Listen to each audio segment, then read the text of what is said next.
Hey everybody, Bridget Lynn Dolgoff, Conscious of Economics and Urban Farm Project. I don't want to lean super close up to the camera. All right, I'm gonna try to, there. All right, no, that doesn't work, does it? I'm going the wrong way.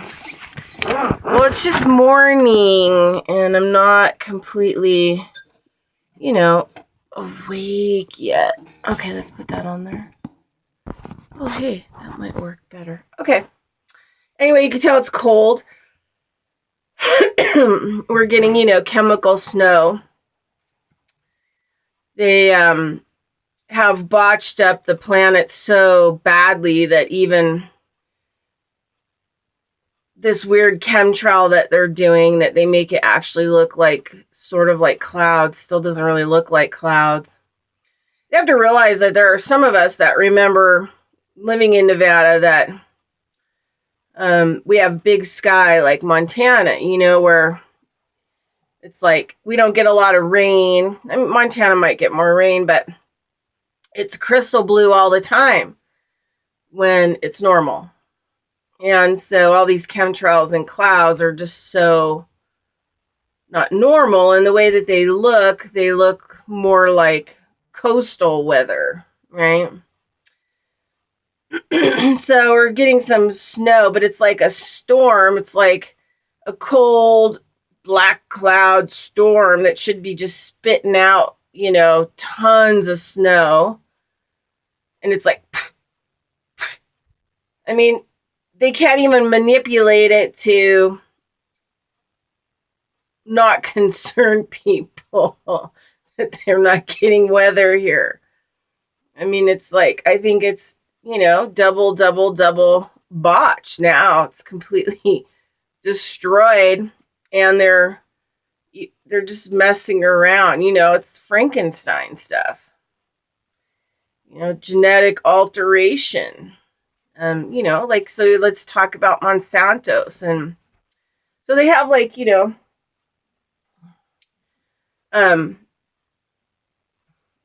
ancient seeds. We'll call them ancient seeds, which are the older seeds, And some of these seeds have this amazing guy. He's like 21, Stephen Smith. He works for Baker Heirloom.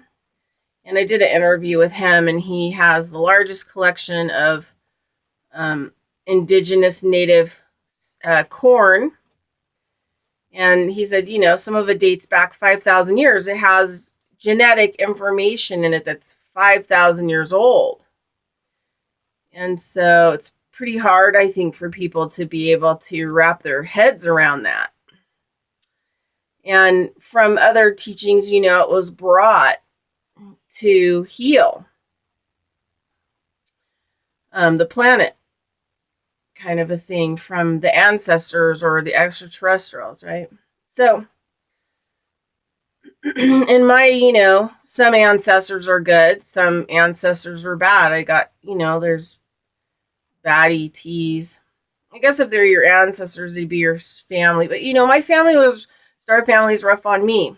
Okay, so this is kind of like a topic I wanted to have this morning. So I don't want to get totally emotional about the whole thing, but I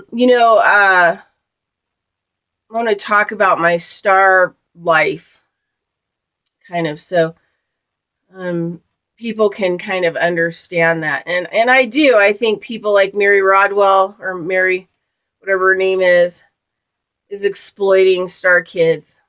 And I think that the motives are not good, not in a good way. She's not in a good way. The organization she works for out of Australia is not in a good way. And I think a lot of work that people are doing with star kids is not in a good way. Because we are learning as we go here. You know, we come from places where, you know, we have jobs. Might not be like how people consider jobs, but we have people who have billions of years of, you know, maybe genetic coding. And also, and that is in an energetic blueprint. And somehow, when you're born directly without taint, which means living here, being stuck in this prison cycle, the heaven experience is what I call it.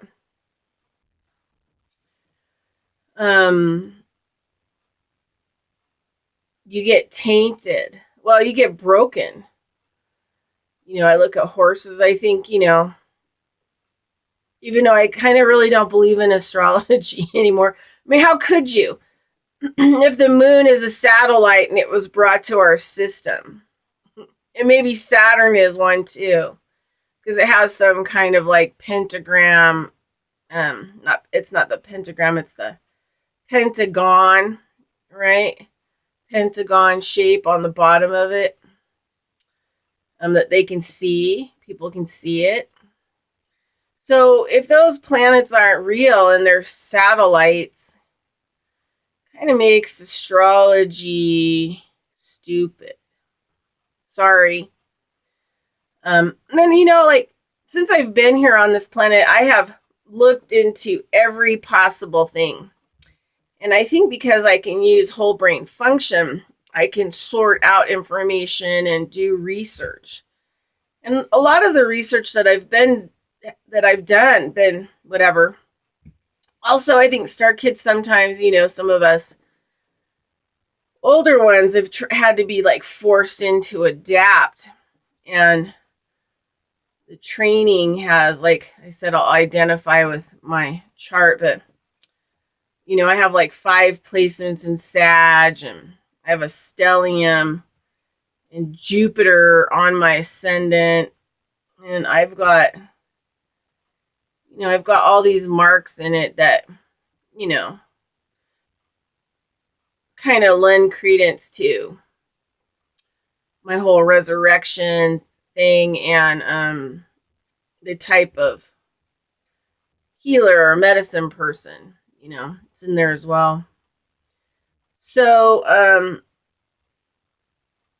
and you know, I have Pluto on my ascendant on the day that I was born, and it hit, you know, big stuff in Jupiter, including Mars, and I had a major head injury. So, I mean, there are like, I don't know, signs or signals in it that, you know, collaborate, but it doesn't really collaborate really who I am and where I came from and my family. It doesn't have any of that. But, you know, bottom line is that if I'm living in the 2D, that's what I call it, the 2D, not the 3D, because it's a polarity, it's a duality. So it's really kind of complicated here. And, you know, I talk a lot about ET stuff on some of the shows and sometimes on my channel, but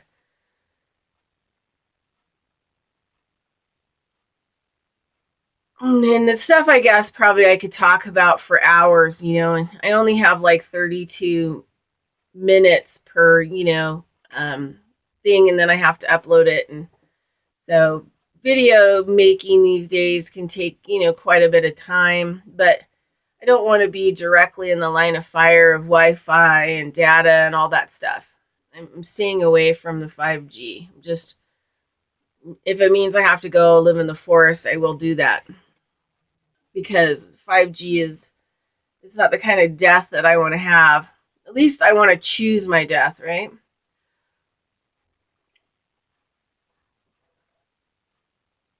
All right, so my bowl of coffee.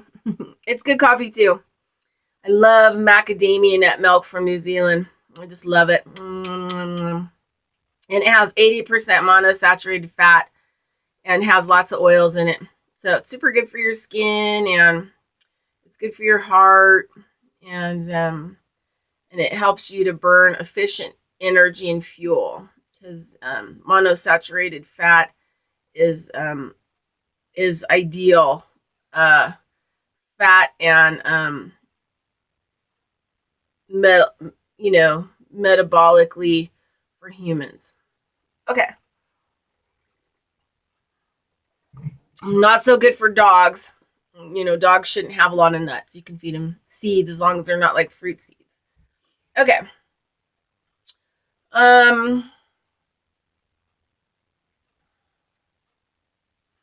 So being here, I've kind of had to piece together here, and to be normal or act normal.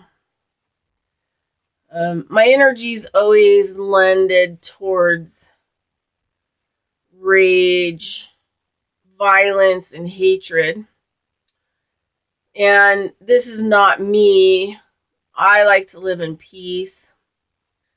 If you people are astrologers out there, my first house is Libra, and it has Jupiter in there, and it has my Mars in there, and it also has my Uranus in there. So all the planets that could turn bad, don't turn bad. And my stellium is with Pluto,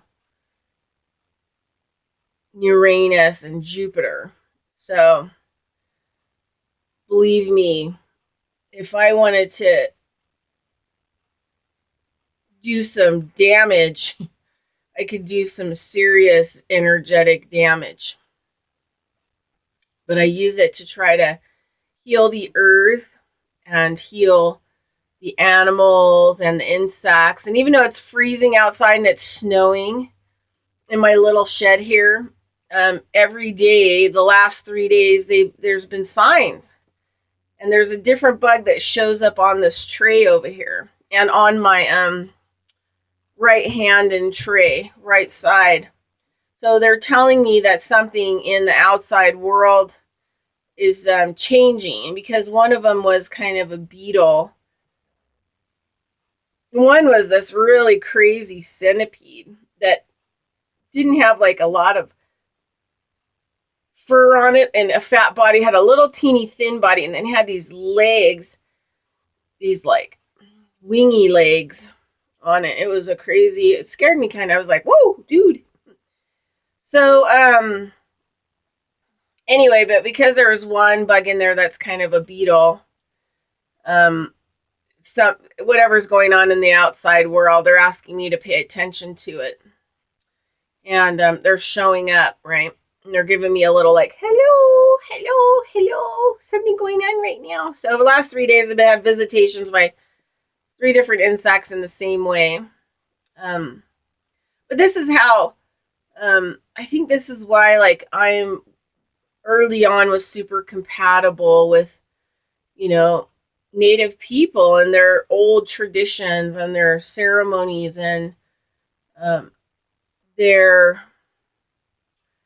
and it makes it easier because I know that, their star family or their ancestors, taught them that, because they're the people who were to keep the earth. And that's a whole other conversation. So, all right. So a couple of months ago, the training here is like training a wild horse. That's what I was going to say. I was leading to, but sorry, it's the morning and I'm not quite awake yet. So, this planet, and it's so hard for me to watch people who can't process what's happened to them here. They can't process it from their life experience they've had here and over. And they really want to believe, that the more they incarnate here, the more enlightened and free they'll become. And it's the exact opposite. My teacher, Bavado, native medicine man, Shoshone said that everything's the opposite here. So, you know, having had to do some processing here for my body and my mind, my, I don't know, linear mind, I guess. Um, there's a really huge component to grief and catharting. And, I have tried every kind of therapy, and I've even gone to school. And, you know, I have compiled as much stuff as I could find in the outside world, basically, in Western and alternative. I have tons of certifications, and I've tried everything that's, in my wheelhouse that I came here for. So I don't know. I hate the word doctor because of what doctors are on this planet, which are evil. They might be the most evil in the United States. The most evil people. Uh, um, so I don't really like that. I like to prefer to use the term energy and structural medicine. And I apply all this across land and water and air and soil, animals, people. It's kind of adapted itself that way. So, yeah. So, you know, we would kind of be considered like a galactic doctor. And I remember I studied with a medicine woman, a Lakota Sioux medicine woman who had been kidnapped, by NASA. And her and I have had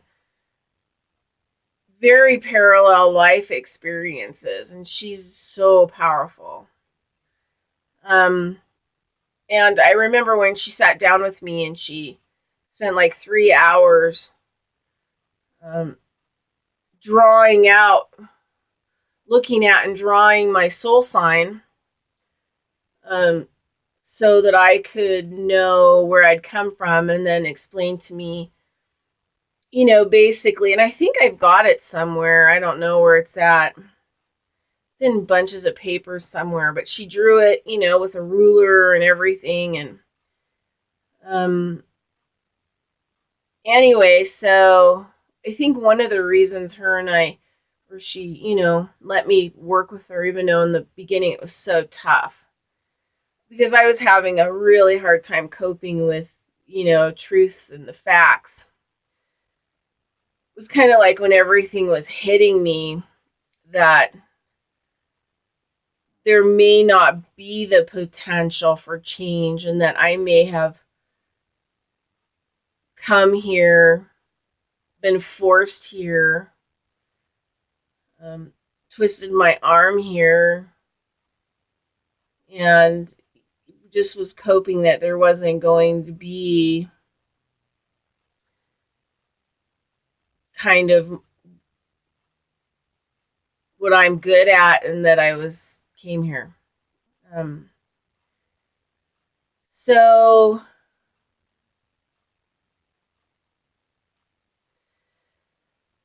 um anyway, so one of the things that she told me, and I think this is why we got along, she told me that she hadn't seen anybody else um, currently on the planet that was from the same place, and that her soul symbol was from the same location. And I kind of look at soul symbols, back then I was enthusiastic about it. But you know what? It's not a different imprint than, numbers branded on your arm from a concentration camp, because people thought they owned you. Beings thought they owned you. So I have, it probably worked. I don't know. I'm sure my star family waited out.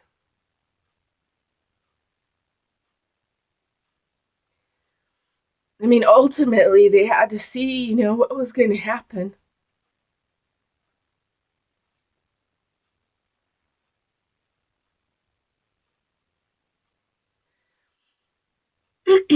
with what was going to happen to me and being here and all the critical thinking and everything that I had to think, it's made me defiant, like even against them. So, and it's not that they haven't deserved it. The things that they've had to do to me to keep me here and keep me alive have, broken me. There's been a lot of really bad things. This is a really bad place. And in order to survive it, really bad things have to be done to you.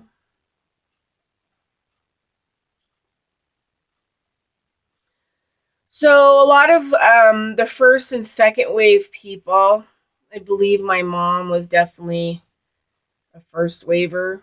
But this is the other thing too. I have to tell people is like I'm double whammied. I call it the double whammy, triple whammy. Like I come here as a star kid, first experience put into a womb and birthed out, and then was born to a mother who was kidnapped or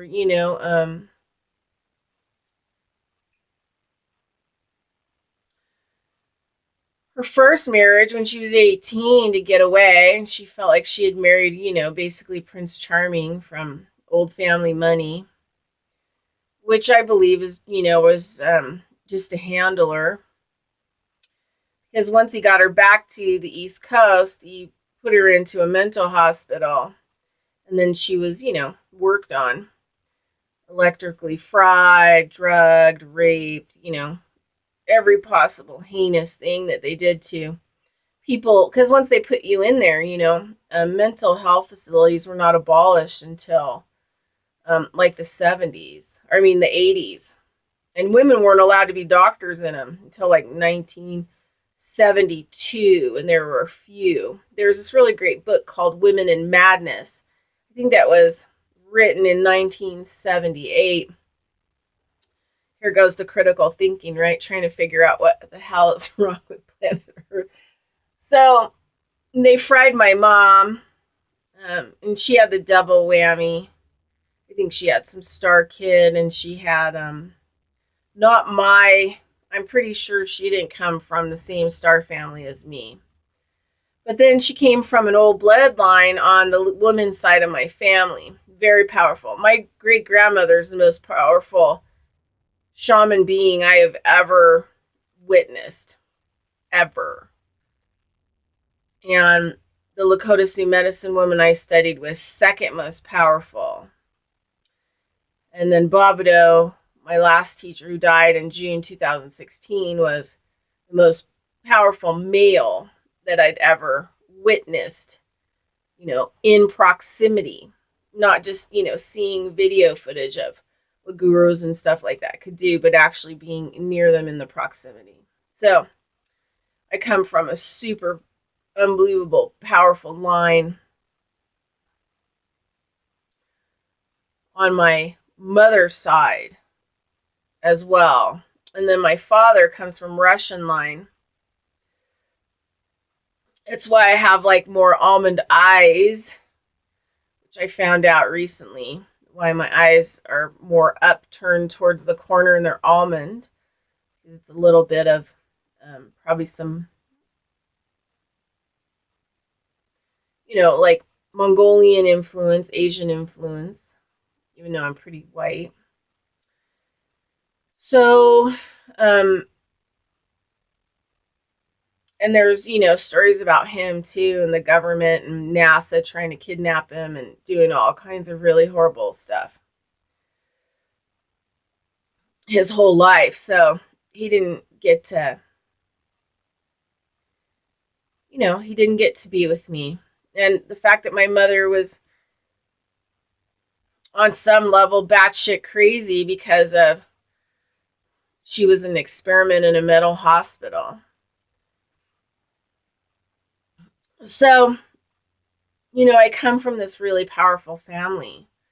My grandmother on my mother's side was a prophet and an exorcist, also was a healer.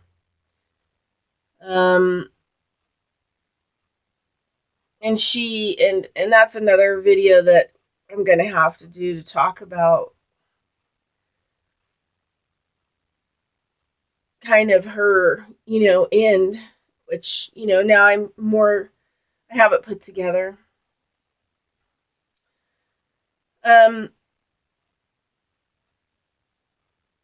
So being a star person on this planet has been super, super hard, being in the second wave, coming from,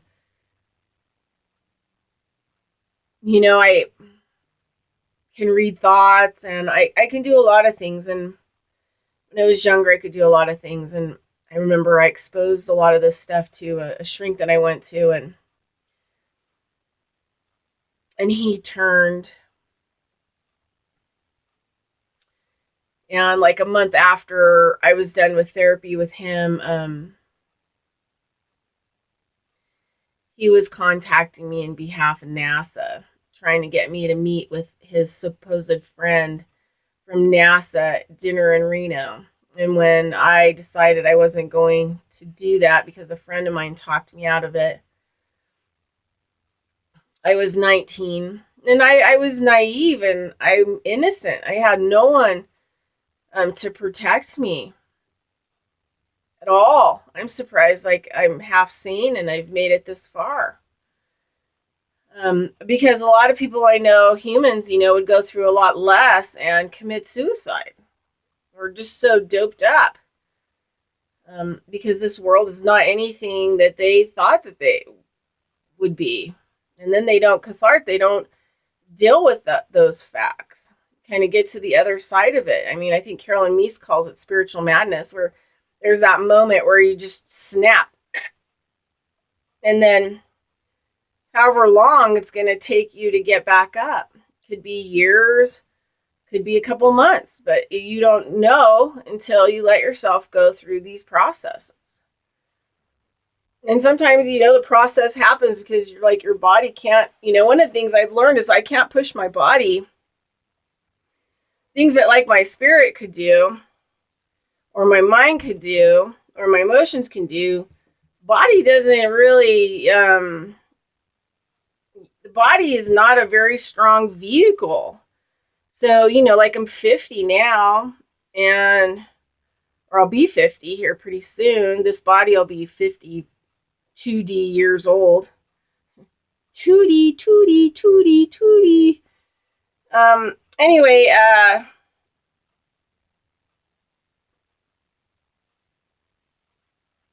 so the body can't, I've gone through so much stress where I could feel my kidneys and my adrenals just start to go, and then you get the shakes because the stress is so intense and the body can't, really handle it. That's why I'm not a meditator, but I'm a rester. So, and it's good. Like right now I'm in this really awesome regeneration stage because I've been doing a huge amount of rest and kind of getting things open in my own self. So what I do on other people, I do on myself. And I do on my environment, right? So anyway, so I think probably have to go into, another video. So sorry, this is not like really organized information. But as far as being a star kid in the second wave, it's been really tough. And there's all kinds of very strange things that happen. I have just a strange life. I've tried to adapt to be normal. I think I'm very non-conflictive. Like, I don't want to have conflict. I don't want to have fights. I don't want to have anger. I've spent a lot of time learning how to communicate, different kinds of communication, like employee related, nonviolent, all this different kinds of communication. And communication doesn't work, on a planet where you have people that are been damaged lifetime after lifetime and they're in self-destruct mode and they're just reactive, no different than reptiles. And this is what the reptoids that rule this planet or have ruled this planet have done, is they've mentally, emotionally, physically, and spiritually broken people to where they react lower, more like physical manifestation of snakes and lizards, where you're just biting, and it becomes a really reactive stress because you're under threat all the time. That's kind of like what's happened. And so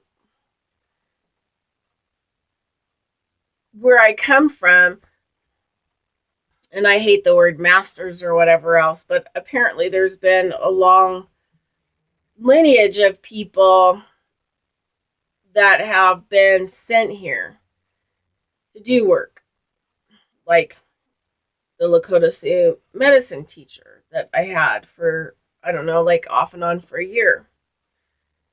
I mean, that was during a period that was really, I couldn't stay awake. I think I was in such great shock. It was when I was 23, and all this stuff was facing me that I've been waiting in the wings, for a period to come to do maybe what I came here for.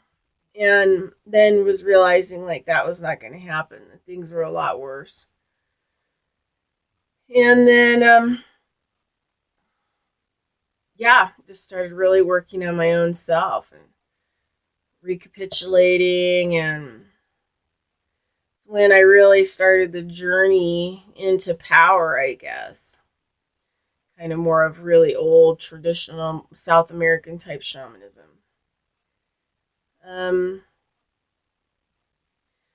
But I would have been, I really think, with everything that I have just from the physical world, that I probably would end up having 2 doctorates. All the workshops, apprentices, certifications, CEUs, credits.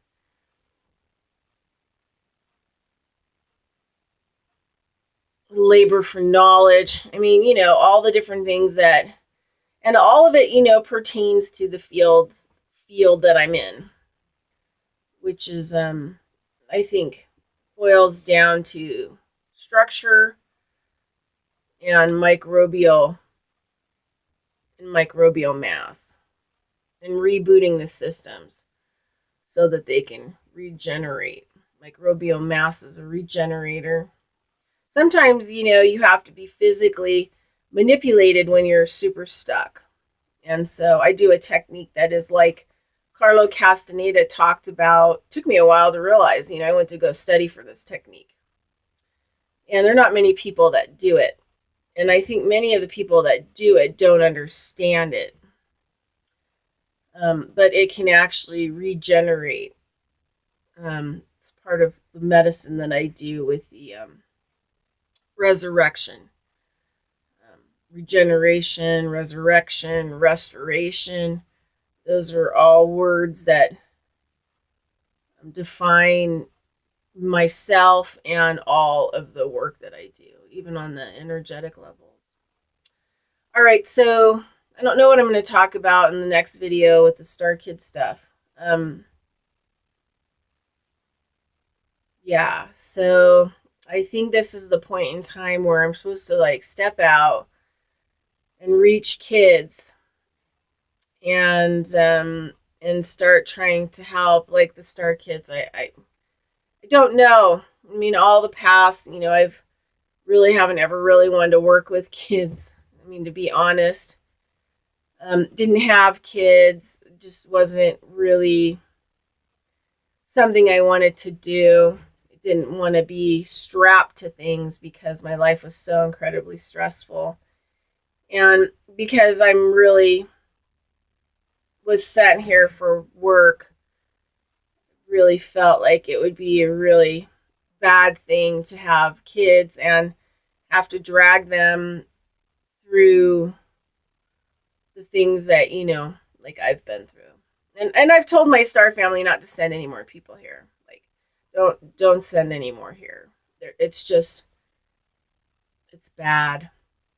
And I think it's going to be, even if there is a pivotal moment, it's going to be a long time before there's some utopia. And nobody's getting out of here. I mean, if you are getting out of here, I'm sure where you're going isn't going to be as good either.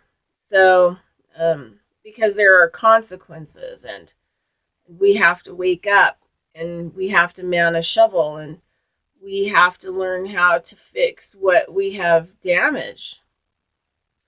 And I'm really nervous about the flip. It seems like the flip is coming closer. And I just don't really know how to get out and not finish Bavado's work, but continue it. I have no resources. It's like I've been stopped dead in my tracks. And, I think this work needs to continue on in order for us to open up the meridians and the ley lines and the acupressure points. And in most cases, we're going to have to open up new ones. And that's how the body works. You damage a ley line by digging in it, mining, right? Extracting oil, extracting gas.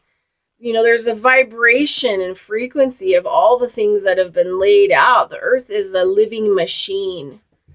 And we have cut through her and damaged her and maimed her. And we have to do the work and the ceremonies and, to activate new points and to release all the trespass and the negative things that have happened to the earth, and then build a new meridian point, right? A new energy point, a new point on the ley line.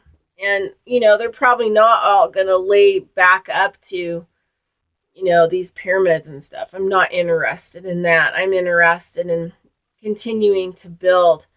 The initial one that Bobbitt made is in the Grand Tetons. And he said it's like the flower of life pattern. If you take that circle flower of life pattern and you put it on the earth, look at all the ley lines that have to meet up, right? There'll be like 8 ley lines coming off to a point, right?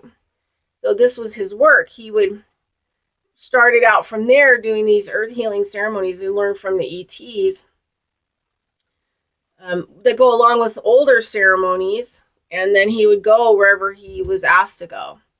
And he would do these ceremonies. And then I also learned the water wheel ceremony, which is like an unbelievable, powerful ceremony that Marshall Jack does, that he learned from a grandmother that raised from an ancestor that came from the Lake Tahoe and talked to him. And so to fix the vibration, of the blood, the murder, the sacrifice. I mean, even the way that these animals are dying in the ocean, it's murder. And it's we have contracts with these beings that need to be fulfilled. And otherwise, they won't come back to this world, and they won't stay in this world, and they won't help us fight. And we need all the natural earth beings. We need them all to help us to fight. All right. So anyway, so he, for 16 years did what he could and did a lot of these earth healing ceremonies to, create a new acupressure point, and then all the different lines that, came off of it. And there's still a lot of work that has to be done. There's still a lot of medicine wheels, water wheels ceremonies that need to be done to clear the water. And let me just tell you what those things can clear. Those things, powerful, powerful work. Right up my alley. Kind of stuff I dig. I think that's why I got involved with biodynamic farming too, because it's very shamanism. It's very restoration, regeneration, resurrection. It has a lot of these components. So, I was born and I was always different, but the good news is I was born into a family that was in a lot of conflict. There was a lot of conflict there, and I think a lot of it, was around my mother and what had happened to her in the mental hospital and how she was handled and fried. But she always had these abilities after with plants and animals. And she could make, I remember the zucchini plants that were taller than people. and she grew them in sand, and they produced beautiful food out in the middle of nowhere. And just her work with it, like wherever she originally came from, that's her deal. She vibed with plants and she vibed with animals, and just her contact with them could make them do extraordinary things, even though the rest of her was pretty fried and she drank to cope. I don't know how. Once I learned out 5 years after she died what the truth was, it's like no wonder she was so effed up, and I'm still healing from it because it was crazy.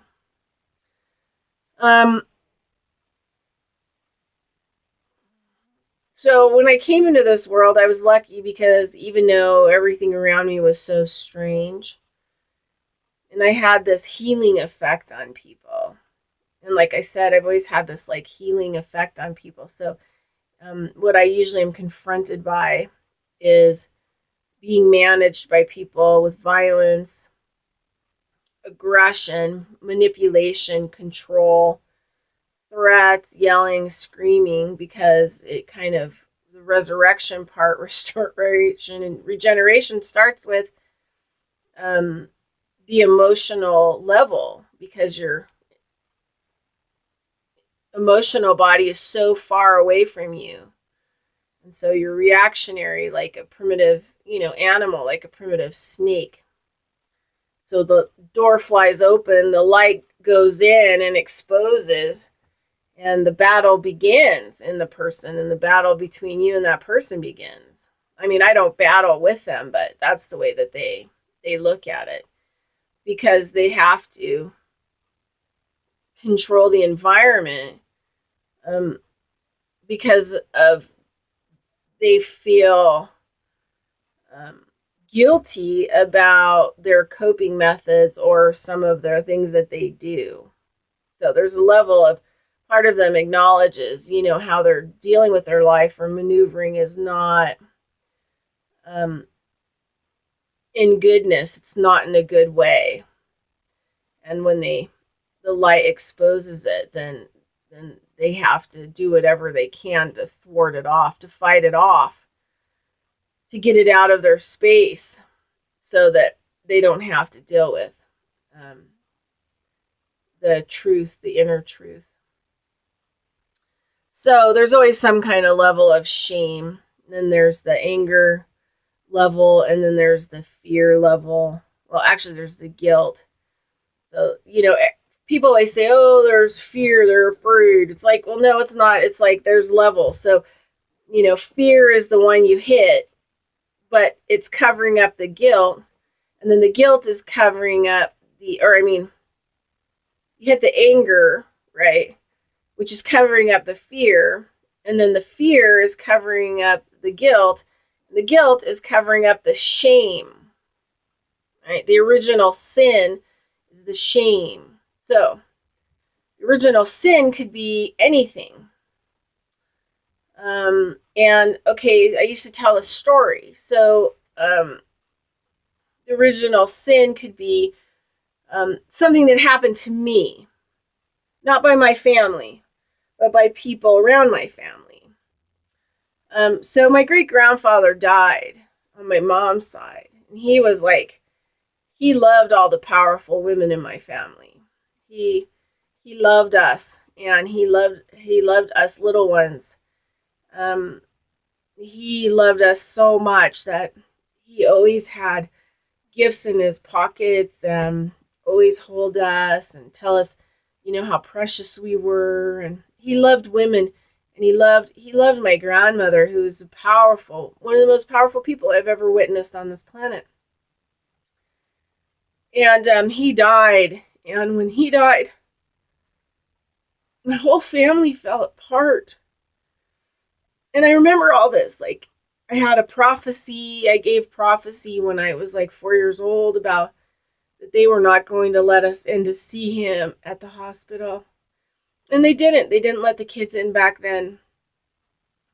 And, my family knew that he wasn't going to come back from it. And he had colon cancer, really bad colon cancer, and it was a really horrible death. But anyway, at the funeral, all of us kids were playing and running around, and I remember this lady saying to us, that we were behaving really bad, that didn't we realize that this was a funeral and that we were not acting appropriately. Number one, she didn't tell us what the appropriate response was. And number two, it was an act of abuse.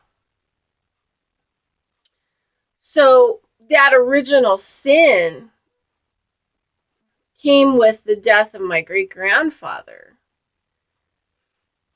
Probably one of the most important people in my life starting out. And it was tainted with the original sin that somehow I could be bad and that I was behaving bad. But I didn't know what I was doing that was bad.